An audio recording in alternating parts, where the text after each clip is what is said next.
Bagi mahasiswa, terutama mahasiswa semester atas, ya, skripsi adalah sesuatu hal yang cukup menakutkan, ya, bikin gelisah, bikin galau, dan seolah itu merupakan suatu beban. Hal ini ya tentunya karena ketika mahasiswa berada di skripsi, mahasiswa harus memiliki pengetahuan tentang fenomena terjadi di masyarakat. Mahasiswa juga harus memahami apa yang dihadapi oleh dunia usaha dan dunia industri. Mahasiswa juga harus memahami bagaimana solusi yang tepat dari setiap permasalahan yang dihadapi oleh dunia usaha dan dunia industri. Mahasiswa juga harus memahami ya, bidang ilmu apa yang tepat, metodologi apa yang tepat sebagai jawaban atas permasalahan tersebut. Dan yang tidak kalah pentingnya adalah mahasiswa harus memahami dan memiliki buku dan jurnal-jurnal yang terkait dengan apa yang ingin diteliti. Pada kesempatan ini, ya, saya sebagai dosen dan Kaprodi Sistem Informasi ya, ingin membantu mahasiswa untuk lebih bisa memahami apa yang harus ditulis, terutama di bagian landasan teori. Mengutip teori sebenarnya bukanlah pekerjaan yang sulit. Anda tidak perlu memikirkan bagaimana suatu teori itu dibentuk, namun Anda tinggal ambil dan pergunakan. Satu hal yang mungkin agak sulit bagi mahasiswa adalah teori apa yang cocok untuk dikutip. Mengapa hal ini bisa terjadi? Jawabannya adalah karena kita cenderung tidak memahami topik penelitian dengan baik dan juga kurang berminat membaca buku. Satu lagi yang harus Anda pahami, ya, di bab 2 itu yang kita ambil teorinya bukan cuma hal-hal yang definisi. Apakah sulit mendapatkan buku? Jawabannya tentu tidak. Anda tidak diwajibkan memiliki buku secara fisik karena e-book tersedia buat Anda. STEMIC Pontianak menetapkan kebijakan berupa penggunaan buku edisi baru atau tahun terbit terbaru, minimal 5 tahun ke bawah. Penetapan kebijakan ini didasarkan pada masifnya perkembangan ilmu pengetahuan di bidang teknologi informasi. Dari waktu ke waktu, teknologi informasi selalu berkembang sehingga ada kemungkinan teori yang lama tidak relevan lagi dengan dunia usaha dan dunia industri saat ini. Ayo membaca buku, tinggalkan budaya mengkopi punya orang lain.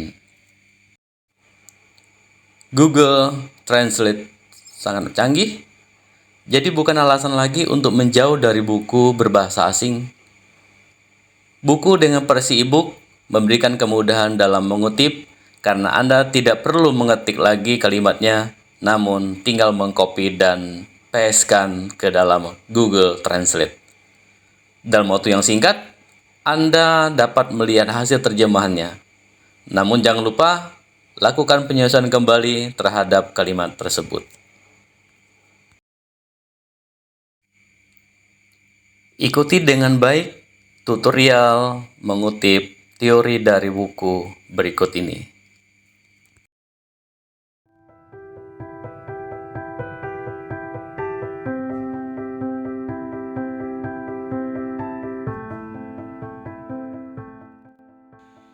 Kita buka bukunya. Oke, kali ini kita menggunakan buku Database System Concept. Kita cari teori yang kita perlukan. Kita zoom dulu. Terus kita select beberapa kalimat ini yang kita ambil sebagai teori. Kita copy, kita masukkan di address bar. Kita paste di Google Translate. Kita copy, kita buat dulu nama subjudul yaitu Database Management System. Selanjutnya kita paste, ya, kita atur serapi mungkin. Kita buang beberapa kalimat.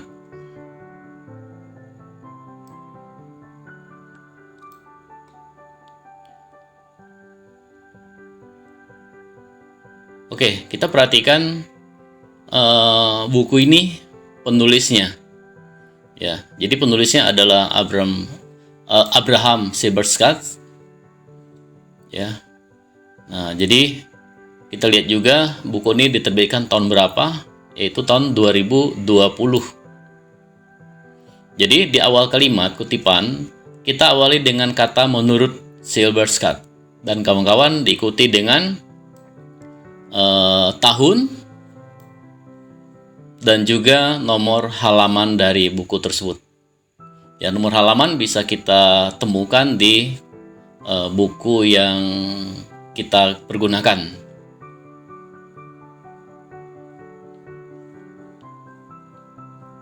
Oke, perhatikan baris pertama harus dilakukan perubahan, yaitu indent ke dalam dan setiap kutipan ada petik 2. Selanjutnya kita akan mengambil kutipan tidak langsung.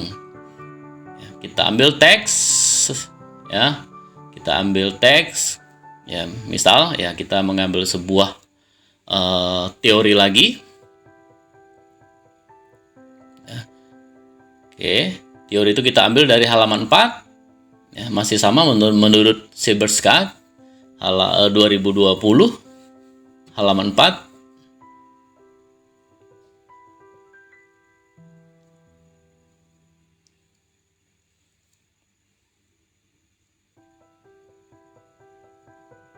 Untuk selanjutnya kita copy teks yang ingin dikutip, kita paste di Google Translate, kita paste. Ya, kita atur dulu, kita copy hasil terjemahannya, dan kita paste di Word. Oke, kita atur agar rapi, kita menggunakan abjad. Ya, untuk penomoran kita menggunakan abjad.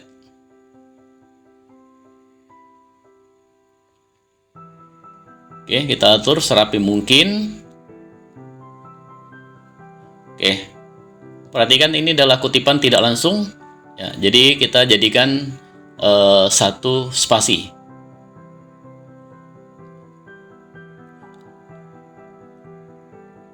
Oke, selanjutnya kita coba kutipan yang lain. Misal kita mengambil kutipan di tentang Introduction Relational Model. Ya, kita terjemahkan lagi. Kita copy, kita pastekan di Word.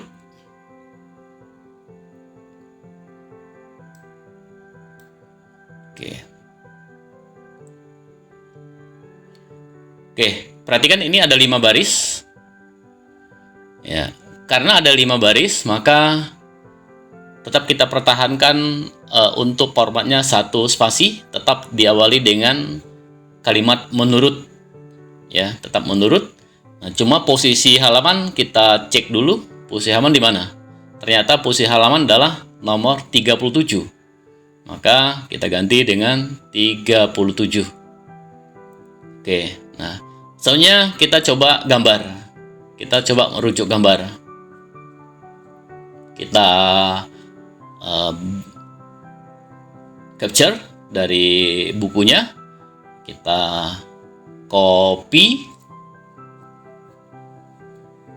lalu paste ke Word. Oke, ukurannya besar, ya, namun kita perlu mengaturnya agar ukuran tidak terlalu besar. Oke. Nah, sekarang kita buat nama gambar atau label dari gambar. Ya, ini penting, label dari gambar wajib dibuat. Oke, untuk tulisan gambar 21 kita bold, itu standarnya. Ya.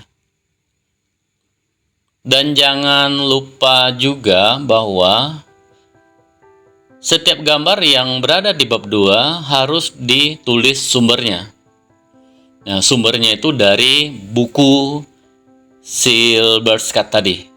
Oke, ya, kita masukkan sumber, yang terdiri dari penulis buku atau autor, diikuti dengan tahun dan nomor di mana halaman itu gambar itu kita ambil. Itu kita lihat dia berada di halaman yang ke-11. Oke, dirapiin.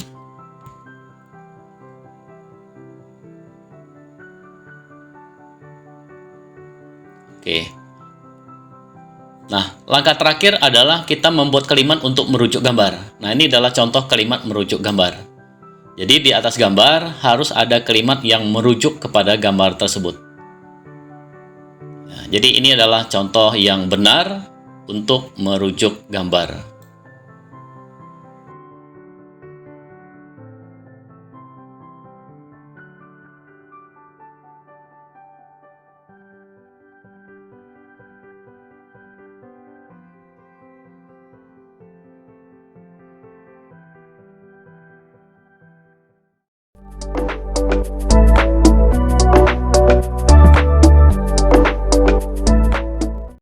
Sudah tahu ya apa yang harus ditulis, ya bagaimana cara meletakkannya, kapan dia indent ke dalam, kapan satu spasi, kapan dua spasi, udah paham. Nah, itu udah hal yang sangat bagus.